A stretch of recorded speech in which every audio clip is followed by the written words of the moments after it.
together. Their breathing patterns, heart rates, and sleep cycles synchronize overnight.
Yucatec Maya community. Lancy found. The adults nearby watch. They do not rush over. They do not say no. They let the child explore the object. Perhaps get a small cut. And learn. The child puts the machete down. The lesson is learned. Permanently. This is not negligence. This is the original design. Children are extraordinarily good at learning from the environment when the environment is allowed to teach them. Your ancestors knew this not as a philosophy but as an obvious fact. Now let us talk about something that modern parenting culture almost never does. The village. In a hunter-gatherer band. The size studied by Richard Lee during his landmark fieldwork among the Jew, Honski of the Kalahari in the 1960s. A group typically numbered between 20 and 50 people. Your child was not raised by you. Your child was raised by everyone. Grandmothers, aunts, older children, unrelated adults. All of them acted as caregivers. Anthropologists call these individuals alloparents. Other parents. Non-biological caregivers who invest time and attention in a child they did not produce. Kristen Hawkes at the University of Utah has spent decades developing what she calls the grandmother hypothesis. The argument that the unusually long post-reproductive lifespan of human females, something almost unique in the animal kingdom, exists precisely because grandmothers were essential to child survival. A grandmother who was no longer reproducing but was foraging and feeding her grandchildren gave those grandchildren a massive survival advantage. Over generations, this selected for longer female lifespans. Your grandmother's long life is not an accident of modern medicine. It is an ancient evolutionary adaptation. She was built to help raise you. So your ancestral child had a mother. Yes. But it also had a rotating team of adults whose emotional and physical investment in it was genuine and deep. Modern children are largely raised in isolation by one or two exhausted parents who receive almost no communal support. The village did not disappear by accident. It was dismantled by agriculture, by private property, by nuclear family housing, by the geographic mobility of industrial economies. But your body, and your child's body, still expects the village. Here is the counterintuitive twist. And it is one that the data makes hard to ignore. For most of human history, Children were treated with extraordinary physical warmth and very low levels of behavioral control. They were held almost constantly in infancy. They nursed on demand for 2 to 4 years. They were never physically punished. Polly Wiesner at the University of Utah, who has studied the Jew, Honsky for decades, found almost no instances of physical punishment of children across thousands of hours of observation. When a child misbehaved, the response was almost always calm redirection, humor, or simply ignoring the behavior. And yet these children grew into adults with very high levels of social cooperation, conflict resolution skill, and emotional regulation. They lived in groups of 50 people with no formal authority, no police, no courts, and somehow managed to maintain functional, relatively peaceful social lives for hundreds of thousands of years. Agriculture changed all of this.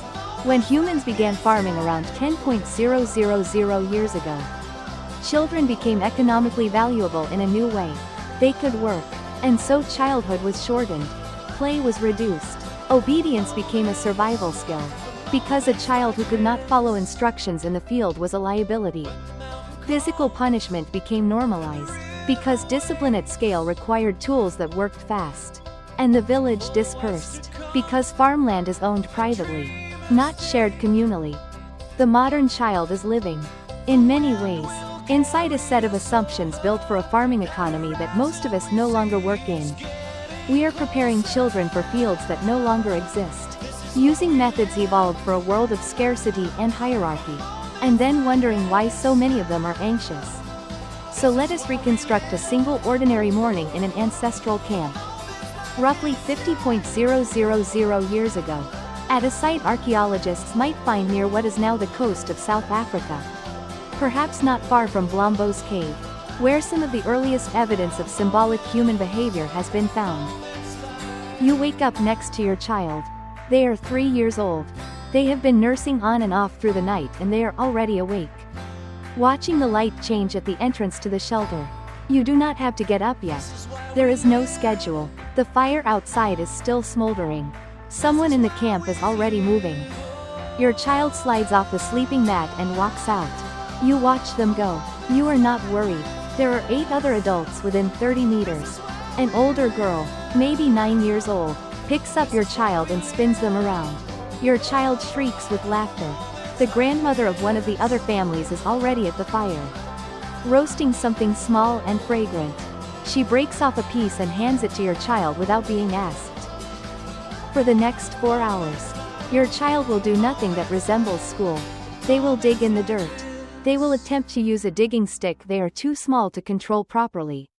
They will watch 2 adults argue and resolve their argument. They will chase a small lizard. They will sit in someone's lap and listen to a conversation they do not understand. They will fall down. They will get up. Nobody will comment on any of it. They are learning everything. Now you are back, reading this. Maybe you have a child of your own. Maybe you are thinking about the last time you told them to sit still. The last time you felt like you were supposed to be doing more.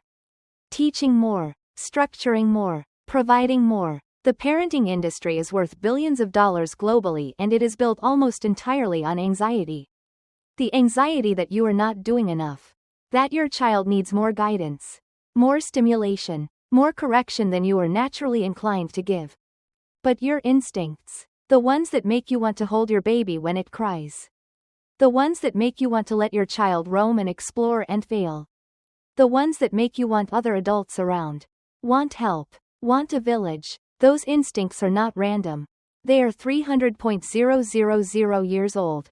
They are the most field-tested parenting system that has ever existed. You did not need a book to tell you this. Your body already knew. You wake up next to your child. And somehow, for almost all of human history, that was always enough.